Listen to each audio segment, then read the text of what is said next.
reality. Caught in a landslide, no escape from reality.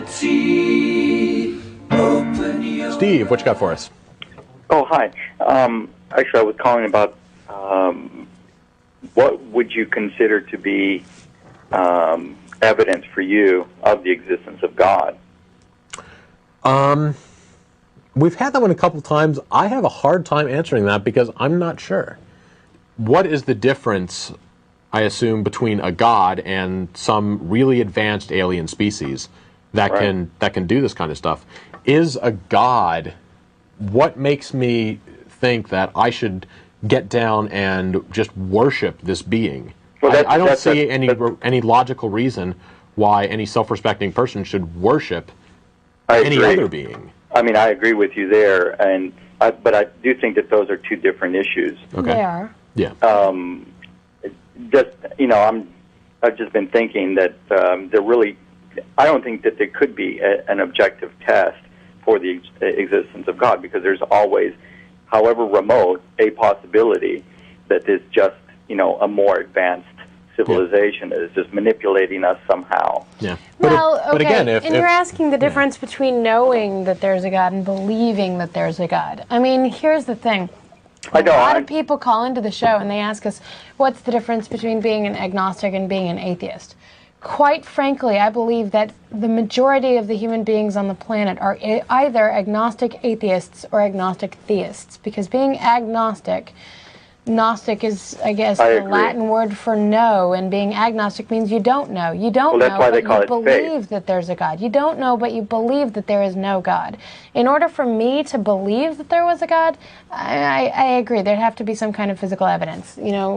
God, write your name in the sky. Or God, make the sea split in half in front of me. I mean, all these people in the Bible that claim that they were God-fearing, God-loving, God servants of God people in the Bible, the Bible doesn't have anybody working on faith. They have people working on the fact that the Red Sea parted in half, that their staff turned into a snake and the rivers turned to blood. If we saw any of that stuff happening today, I might be a little bit more inclined to believe that there was a God out there. But right now, I don't see that. Excuse me.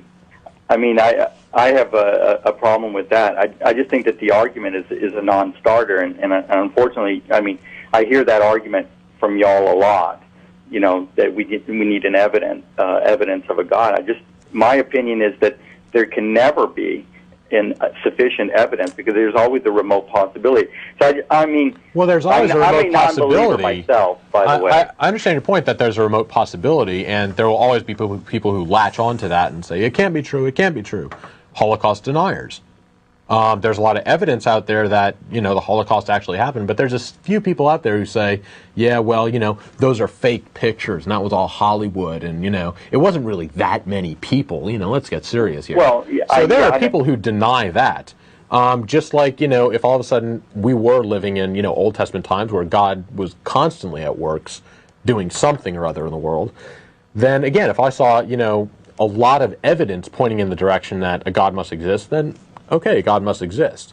Now, is that perfect 100% proof? No. Do I have perfect 100% proof that Japan exists? No. Pretty good evidence. But it's not. Again, but it's not the difference definite. Between being an agnostic theist and a Gnostic theist. If I walked across a bush that was burning but wasn't being consumed, I would probably believe in God. I wouldn't try and prove to anybody that I knew for a fact beyond a doubt that there was a God, but I would probably start telling people that I believe in God. Because I happened to walk across a bush that was burning and wasn't being revealed. Why did God used to reveal himself to people all the time and now he doesn't anymore? What changed? Well, yeah, but I was just approaching this from a different perspective, and all I'm saying is I think that, at least where I'm concerned, my foundation for atheism doesn't involve evidence at all.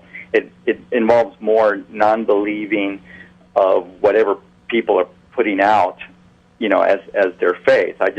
I can't believe in certain things, but it doesn't mean that that God doesn't exist, whatever. Anyway, I was just commenting on sort of like the foundations of atheism and the fact that for me at least, it doesn't rest on the foundation of the existence or non-existence of evidence. exists that I'm just not willing to accept, just whatever people say, it is evidence. Yeah. Like you're saying, whether it be Christian or Muslim or Jewish or whatever it is, Greek. And you can typically go after, Egyptian. and you can go after religions and theistic beliefs in lots and lots of different ways.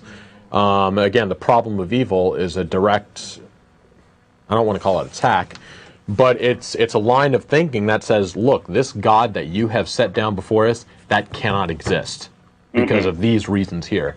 Oh, I can say that, look, again, let's stick with the Bible just because we know that one. There are a lot of stories in the Bible that God cannot be a good person. That God cannot be a moral being because of all these different stories, the lack of reasons for, killing everybody in the world, that type of thing. I can, if you want to argue things like that, then I can do that. Yeah. If you would just want to say, look, there's just, God's everywhere. Well, no, he's not. Give me some evidence that he exists. Right. I mean, I've had a lot of people, you can go a lot of they different try ways. so hard to prove to you that God exists that they will change the definition until you can't deny that doesn't exist. So a lot of people will say to me, you see that tree over there? That's God. Can you deny that tree exists? I'm like, no, but I have no reason to believe that tree is God. All I'm saying is call it a tree.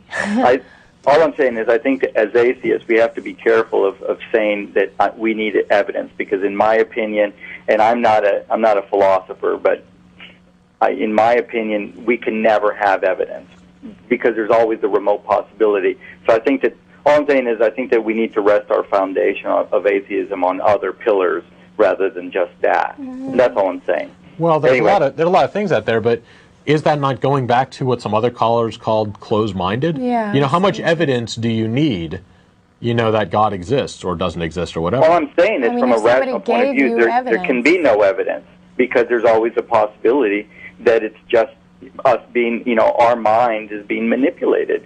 So it's a non-starter argument. But then again, it's it could be your mind's being manipulated into believing that the Holocaust and World War II existed. Were you actually there? The world exists. Yeah, I mean, the Twin Towers ever existed. Yeah, who says that we're not living in the Matrix? It's a possibility, a pretty slim one, but it's a possibility. Yeah, it's kind of remote, Yeah. So if God were coming down and every single day he was doing some kind of miraculous event around the world, yeah, but we're then there's a big wouldn't that difference be between a lot of evidence that he exists? There's still room for doubt, but it's kind of getting into the realm of being ridiculous to doubt it. Well, I see your point to an extent, but I think there's a big difference between the creator or creators of the entire universe and the Holocaust, however horrible it may be. Yeah. Oh yeah, there's definitely a difference. But again, just going back to the fact of God's existence, again, if we had miracles every single day around the world, and there was no explanation that anybody could come up with for any of these except for God, and God was out there, trumpeting his voice and talking to people and being very open and, coming down and doing, coming on Jerry Springer or whatever, that would be good evidence. And so that's something where you'd start saying, well, it's starting to make more sense to believe than not believe. Yeah, you couldn't do that because then it would take away the mysticism of the whole thing, and then we'd have no reason to worship him anymore. Yeah, but I think that I bet you everybody wouldn't even agree with that. The believers wouldn't even agree with it. Oh, I'm positive that. Yeah, I'm positive. Anyway.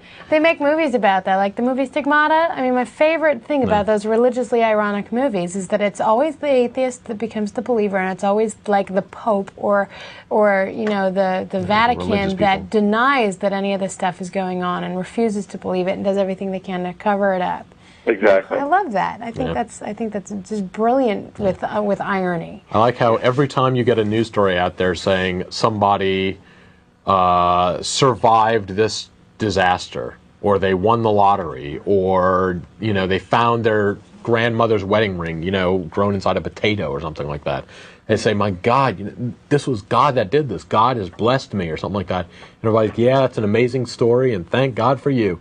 But then as soon as God does something a little bit weird and says, kill your kids, or, go run into the hills of Nevada and, throw away all your money, that person's just nuts.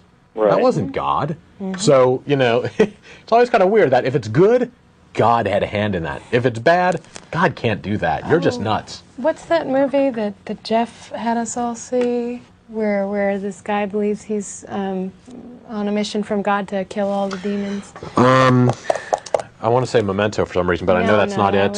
Frailty. Frailty. Oh, see, that's a good movie. That's a good movie. Okay, I'll have to look at That makes it. you think. I mean, some of these movies that make you think about that kind of stuff. Yeah. Stigmata.